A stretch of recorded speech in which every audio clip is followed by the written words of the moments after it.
And we're live from sunny South Central Los Angeles, California. My name is Mark, and I am a recovering codependent narcissist.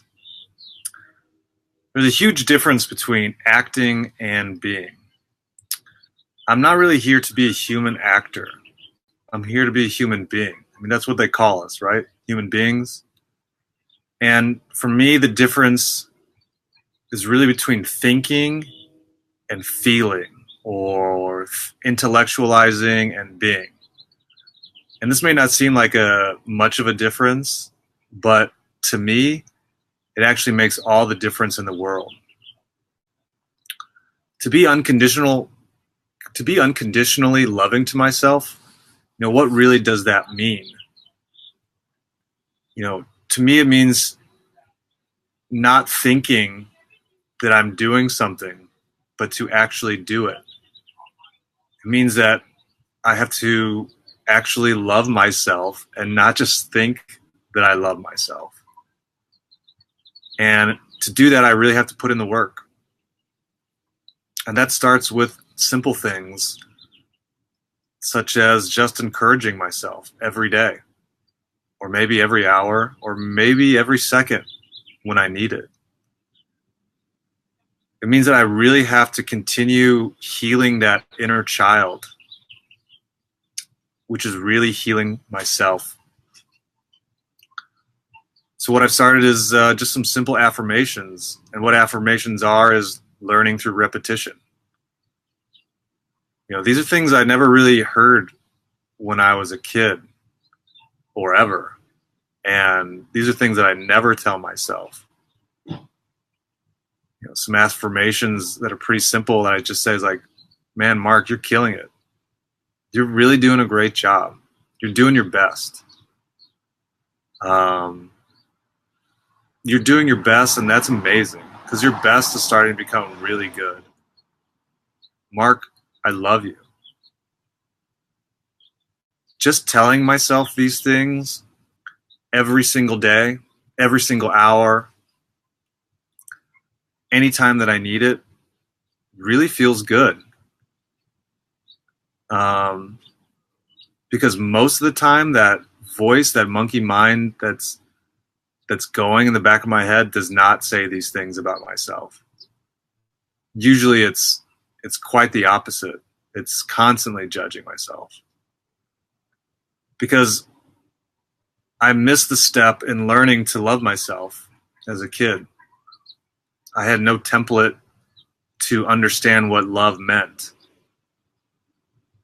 If my parents didn't understand what unconditional love meant, how could I? If my grandparents didn't teach my parents about unconditional love, how could they know about it? It's impossible. We are unaware of what we're unaware of. That's just normal. It's not personal. It's the truth. As children, we learn everything from our parents, or whatever caregiver happens to be raising us. Our brains operate in a theta brainwave state.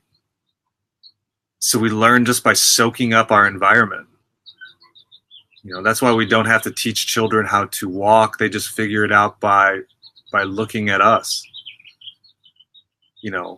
Think about it in more modern terms, that children learn how to use smartphones, other sort of technology, by watching us. It's not really ingrained in their DNA that they know how to do this. This is new technology.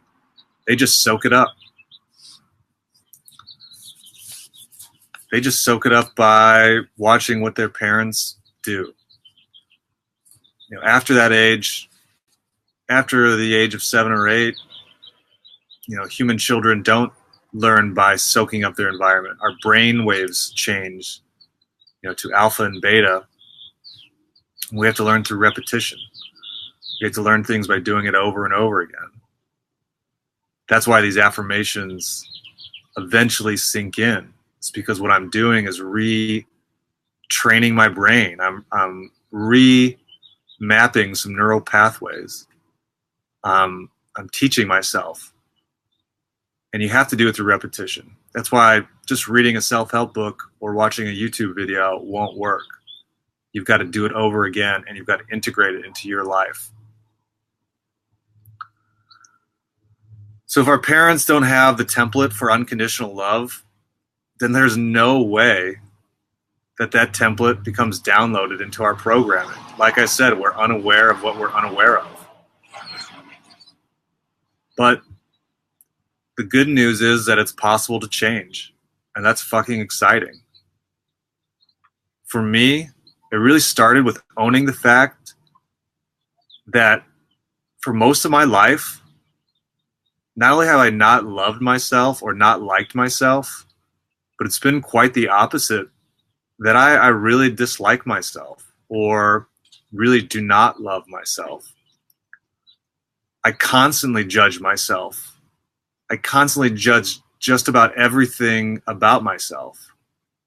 I judge how I look, the things I like, where I work, what I'm doing and not doing with myself, or whatever, man. I judge everything that I do subconsciously. I'm not even aware of it. I'm not even aware that that is all I do, because I never had that template of, oh, this is how you act loving towards yourself. But I'm changing that, suckers. I'm changing that daily. Because I have awareness around this now, I can change this quick.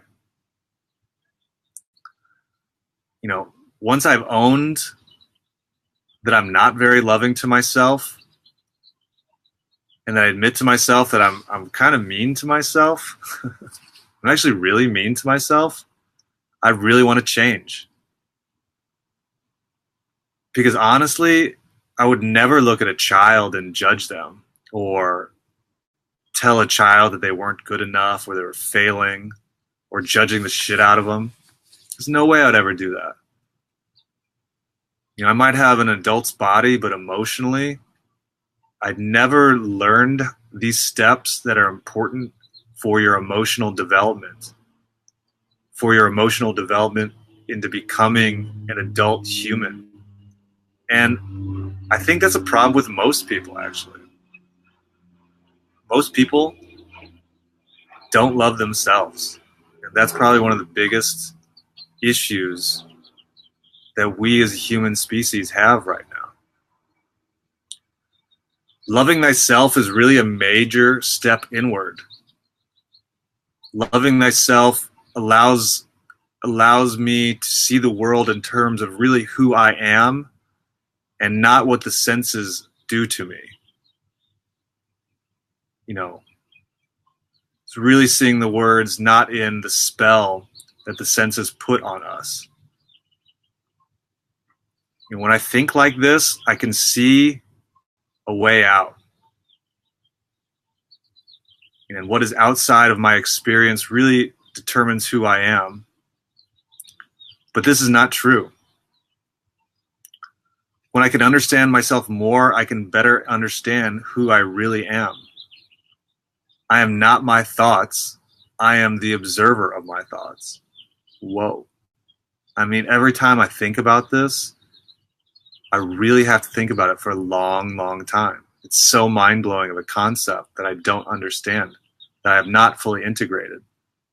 But it has such resonance with me, especially through all the meditation that I've been doing, that it really lands. I am not my thoughts. I am the observer of my thoughts. That means I am the observer, and the observer is consciousness itself. The observer is unconditional love. So in learning to love myself, I let go of who I am not. I can let go of myself so that I can become myself, big S self, my higher self. And it's not about learning who I really am, but it's more about unlearning everything that I am attached to. It's about unlearning the entire story I've ever told about myself. All of my stories that I've told about myself. And once I can remove that attachment, I can become who I really am supposed to be. And that is becoming unconditional love itself. It's way easier said than done. So attached to our stories. Fear of the unknown is a huge fear of just about everyone that I know. But awareness is really the first step. And for me, after having this awareness, I'm going to choke the shit out of it, man. Fear is going to be gone sooner than later. Because for me, it's slowly understanding and integrating each concept, step by step. And that's what personal and spiritual growth is all about. This is what this consciousness evolution that we're going through is all about. My true self, my higher self, what in Hinduism is called the Atma, is hidden under all of my stories, under all of my thoughts. In meditation, these thoughts and stories that I tell about myself diminish gradually and then disappear. And in meditation, I come face to face with the truth. When my thoughts disappear, when my story disappears, what is left in its place is bliss. And I've experienced this before, and it's pretty amazing. That's just one of the reasons that I meditate, is to find that inner bliss, to know my true self. My search for God has led me deep inward, way past the monkey mind. And in this space, I'm learning to love myself by unlearning my programming. And that's a really comforting thought. It's just about unlearning. It's just about letting go. It's just about accepting and letting go. It's about surrendering. And when we're surrendering, we really learn living in the moment. We can really understand who we are. And that life itself is showing us what we need to let go of, what we need to transcend to become our higher self. And that for me runs headlong into all of my fears for a while. Let's get rid of all of this shit, because this fear is really holding me back from something really amazing. I've always had this thought in my head, in like the darkest parts of my life, that one day I was going to be a great person. And I knew this thought wasn't me, because I would have never thought about this. I would have never thought I was a great person. It was only after doing ayahuasca that I understand that reality was much bigger than what I thought. That I understood that maybe I had the possibility of becoming a great person. When I talked to Tom Campbell, he said that once I get rid of my fears, that is who I can become. So that's what I'm working on, getting rid of my fears and becoming my higher self. So I hope this message finds you well, finds you learning, finds you growing. And most of all, sending love to everybody out there. Thanks.